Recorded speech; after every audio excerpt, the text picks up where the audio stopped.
Suite à la réélection d'Alassane Ouattara avec 89,77% des voix, le ministre Mamadou Touré, en charge de la promotion de la jeunesse, prend la parole et clarifie plusieurs points. Entre défense du bilan du président, appel à la responsabilité et message fort à la jeunesse ivoirienne, son intervention fait beaucoup réagir.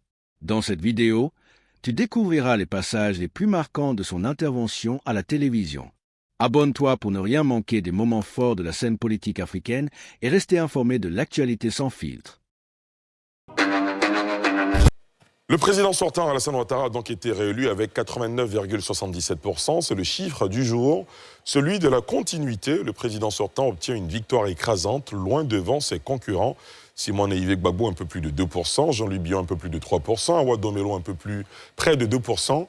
Henriette Lagou, un peu plus de 1%. Un résultat qui conforte le RHDP dans sa position dominante, mais qui ouvre aussi le débat sur la vitalité du pluralisme politique en Côte d'Ivoire.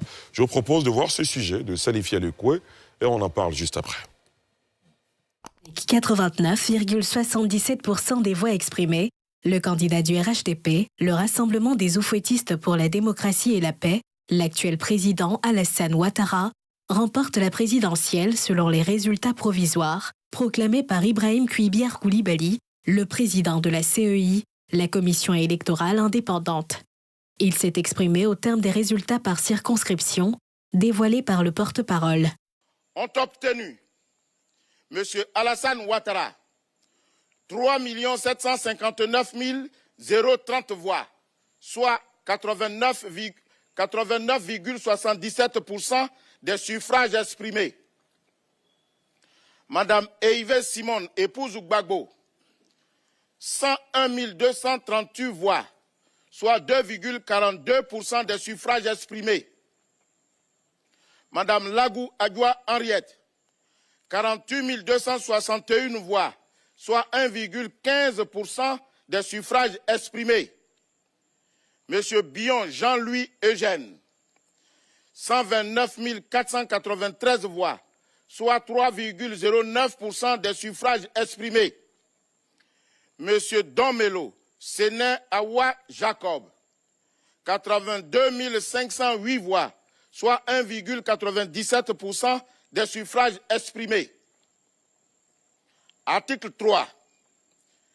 Est déclaré provisoirement élu au premier tour M. Alassane Ouattara avec 89,77% des suffrages exprimés. En ce qui concerne le taux de participation, il est en baisse de 2,20% par rapport au taux précédent. Inscrits 8 568 456. Votants 4 292 474. Taux de participation 50,10%. Bulletin nul 105 156. Bulletin blanc 66 788. Suffrages exprimés 4 187 318. Place au Conseil constitutionnel pour la proclamation des résultats définitifs après les éventuelles réclamations. Monsieur le ministre, au soir de cette journée du 27 octobre, on connaît désormais le vainqueur de cette présidentielle. En croire le président de la CEI, c'est le président sortant, le président Alassane Ouattara, président de votre parti, avec 89,77%. Premier commentaire au terme de cette journée de proclamation de résultats. C'est d'abord des sentiments de fierté et de satisfaction. Notre candidat a gagné l'élection présidentielle. Notre parti s'était mobilisé justement pour lui demander d'être candidat. Et nous nous sommes donné les moyens pour gagner cette élection présidentielle. Il a mis en place une équipe de campagne qui a couvert tout l'ensemble du territoire national.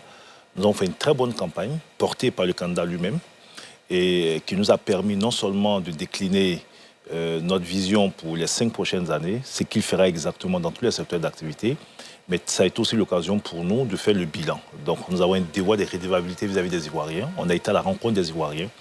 Les responsables régionaux de campagne, les responsables locaux de campagne ont relayé le programme du candidat, la vision du candidat, le bilan du candidat. Et nous nous satisfaisons du fait qu'aujourd'hui, les Ivoiriens portent leur choix sur le président Alassane Ouattara. Ensuite, on avait notre défi. Vous savez, ces élections sont déroulées dans un contexte particulier. Malheureusement, tous les acteurs n'étaient pas favorables à ce processus électoral. Nous avons des acteurs qui étaient hostiles au processus électoral et qui n'étaient pas certes dans le jeu électoral, mais qui se sont invités dans le jeu à travers donc l'appel à la violence, et certains m'avaient prédit le chaos le 25 octobre.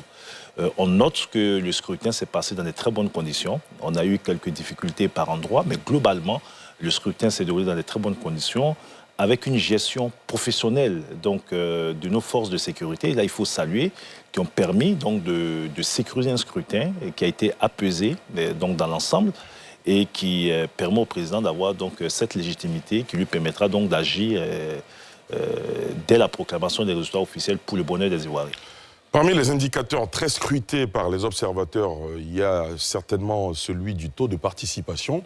Il est de 50,10%. Est-ce que c'est un taux de participation qui vous satisfait?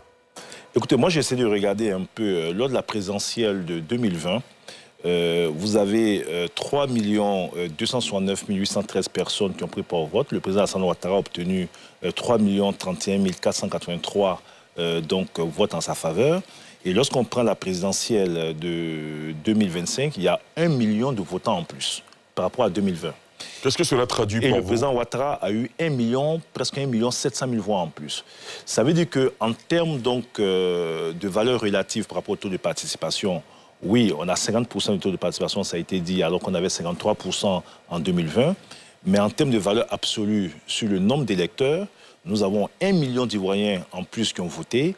Et le président Ouattara a eu 1 700 000 voix en plus, donc des voix qu'il avait obtenues en 2025. Pour moi, cela renforce sa légitimité et lui donne tous les leviers nécessaires pour gérer donc, ce pays. Très bien. Lamine Fofana. Monsieur le ministre, pendant la période électorale, il y a eu beaucoup de tensions. Donc, comme vous l'avez mentionné, malheureusement, ces tensions-là aussi ont conduit à des morts. Donc, aujourd'hui, on entend très peu aussi dans le discours de certains cadres du RHDP. Donc, la responsabilité sur ces questions-là, quelle est votre lecture de la situation? À qui la faute et est-ce que les responsabilités seront situées? Écoutez, moi, j'ai eu l'occasion de me prononcer là-dessus, sur un média. Nous avons déjà dit que la responsabilité des troubles et des morts incombe à ceux qui ont décidé d'aller contre le processus électoral, ceux qui ont appelé à la violence, ceux qui ont appelé à des manifestations violentes, ceux qui ont instrumentalisé donc des jeunes à l'effet de brûler des commissions électorales indépendantes, de brûler des bus, et même qui ont poussé des jeunes à aller tirer sur un gendarme, ceux qui ont amené des populations à se battre entre elles.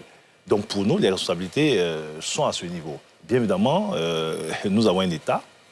Le fonctionnement normal de l'État, c'est aussi l'État de droit. C'est-à-dire qu'il reviendra aux autorités compétentes de faire toutes les lumières sur tous ces événements et que tous ceux qui sont impliqués, de quelque manière que ce soit, à ces violences qui ne se justifient pas et surtout à ces morts que nous avons constatées, que ces personnes répondent devant la loi. Et donc c'est le lieu pour moi de m'incliner devant la mémoire donc, de tous ceux qui ont perdu leur vie, mais dire que ceux qui sont responsables de cette situation devront répondre, quelle que soit leur appartenance politique. Josias Assémon. Alors, sans diminuer la victoire du RHDP qui a salué d'ailleurs, je pense qu'il n'y a pas beaucoup d'Ivoiriens qui s'attendaient à autre chose. On était plus sûr que le RHDP allait gagner. On s'attendait simplement au taux. À quel niveau on allait avoir... Au score. Au score, voilà. Mais ce que beaucoup peuvent remarquer, que moi également je remarque, c'est que l'élection, n'ayant même pas encore commencé, on avait déjà l'idée de celui qui allait pouvoir gagner. Donc, c'est le candidat du RHDP. Et lorsqu'on regarde la Côte d'Ivoire, qui dit être démocratique, non pas au regard du multipartisme, au regard de plusieurs éléments, plusieurs facteurs, est-ce que cette élection peut participer ou est un élément qui met en avant la valeur démocratique du pays? Alors, on peut échanger. La démocratie, c'est quoi en définitive? Si on lit la démocratie au processus électoral, la démocratie, c'est la possibilité de donner aux populations d'exprimer ce qu'elles veulent, notamment exprimer leur choix. C'est leur donner la possibilité donc, de l'exprimer à travers un scrutin ouvert, sincère, etc. Est-ce que le scrutin a été ouvert? Oui, il a été ouvert, puisque tous les candidats qui remplissaient les conditions ont pu compétir. Est-ce que les Ivoiriens ont pu exprimer leur choix? Oui, ils l'ont pu. Il y a eu quelques endroits où malheureusement ce que j'appelle le bloc antidémocratique a empêché donc des Ivoiriens donc d'exprimer leur voix.